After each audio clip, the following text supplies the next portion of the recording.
उत्तर प्रदेश से निकले केस ने पूरे देश में इस वक्त खलबली मचा रही है, क्योंकि उन्नाव केस आज लगातार चर्चा में रहा। कुलदीप सिंह सेंगर को लेकर ये मामला, जहां पर सजा से मुक्ति मिल गई, जब जमानत मिल गई तो उसे लेकर जबरदस्त रिएक्शन देश भर में रहे। पीड़िता लगातार बैठी हुई है, धरने पर विरोध कर रही हैं कि आखिर उनको इंसाफ कैसे मिलेगा। और इन सब के बीच जब मामला सुप्रीम कोर्ट पहुंचा तो आज आपको बता दें, सुप्रीम कोर्ट ने इस मामले में कुलदीप सिंह सेंगर को राहत देने से मना कर दिया।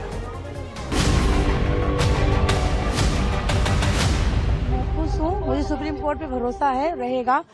अभी मेरी लड़ाई तो बाकी है, अभी तो उसको फांसी तक लेके जाना है, तभी तो मेरे पिताजी को और हमें इंसाफ मिलेगा। एक इज्जत, उन्होंने इज्जत में एक लड़की के साथ रेप किया, हमारे साथ रेप किया, तभी तो हमें इंसाफ है। जब उसको फांसी होगी, जैसे मेरी निर्भया बहन को फांसी दी गई, उनके दोषियों को, वैसे हमारे भी दोषियों को फांसी दी जाए।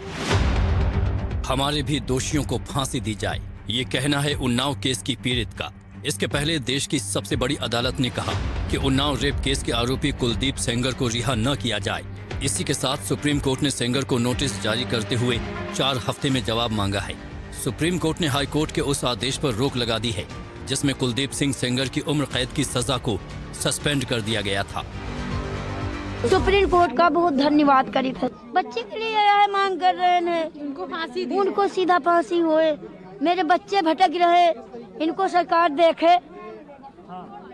सरकार क्या आप लोगों को प्रताड़ना की जा रही है? कि आप लोगों को बहुत परेशान किया जाता है। सुरक्षा भी छीन ली गई है। कल हमारी बहन के पास सुरक्षा है, हमारी सुरक्षा भी छीन ली गई। हमारा 10 साल का भाई हो, अकेले स्कूल जाता है, रास्ते में ये कुछ भी कर सकते हैं। जब ये 15 लाख रुपए कोर्ट को दे सकते हैं, तो ये 5 लाख रुपए देके मेरे भाई को मरवा नहीं सकते हैं। बहुत पैसे वाला है, इसकी जितनी प्रॉपर्टी है ना, सब पे इंक्वायरी बैठाई है। स्कूल बना है, सब गरीबों को भगा के, आप गरीबों को भगा के सब मार डंडे से सारा स्कूल बनवा रखा है। इनकी पूरी कबरी की जाए, सारी की जाए, इनकी कबरी की जाए सारी, और इनको फांसी होना चाहिए। जितने हमारे पति के हत्यारे हैं, सबको फांसी होना चाहिए।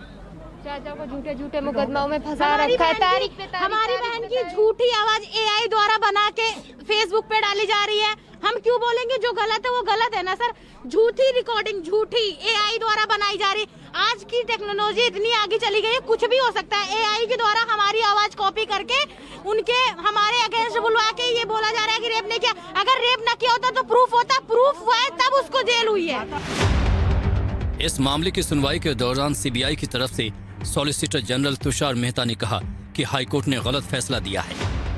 मेहता ने तर्क दिया कि हाईकोर्ट का ये कहना गलत है कि तब के MLA सेक्शन 5C पॉक्सो के तहत सरकारी कर्मचारी नहीं है। चीफ जस्टिस सूर्यकांत के सामने CBI की तरफ से उस फैसले का हवाला दिया गया जिसमें सुप्रीम कोर्ट ने फैसला सुनाया था कि जो भी पब्लिक ऑफिस में है, फिर चाहे वो MP या MLA ही क्यों न हो, उसे सरकारी कर्मचारी माना जाएगा। इस पर CJI सूर्यकांत ने SG मेहता से पूछा कि आपका तर्क यह है कि अगर पीड़ित नाबालिग है तो आरोपी सरकारी कर्मचारी है या नहीं, ये बात मायने नहीं रखती। सुनवाई के दौरान CJI समेत 3 जजों की बेंच ने माना कि उन्नाव रेप केस में कानून से जुड़े कई सवाल शामिल हैं। दूसरी ओर CBI के वकील ने भी कहा कि उसकी जिम्मेदारी पीड़ित के प्रति है। सॉलिसिटर जनरल मेहता ने कहा कि किसी भी कानून में इस्तेमाल होने वाले हर शब्द को मैकेनिकल तरीके से परिभाषा नहीं मिलती। जिस पर CJI बोले, तो आप कह रहे हैं कि पब्लिक सर्वेंट को इस तरह से देखा जाना चाहिए कि ये एक व्यापक शब्द है। कोर्ट के सामने SG मेहता ने साफ कहा कि जब पीड़ित नाबालिग हो तो फिर यह मायने नहीं रखता कि अपराध को अंजाम देने वाला पब्लिक सर्वेंट है या नहीं। इस पर CJI ने टिप्पणी की कि हम फिलहाल हाईकोर्ट के आदेश पर रोक लगाने को इच्छुक हैं और इसके साथ ही मुख्य न्यायाधीश ने ये भी कहा कि सेंगर को रिहा न किया जाए।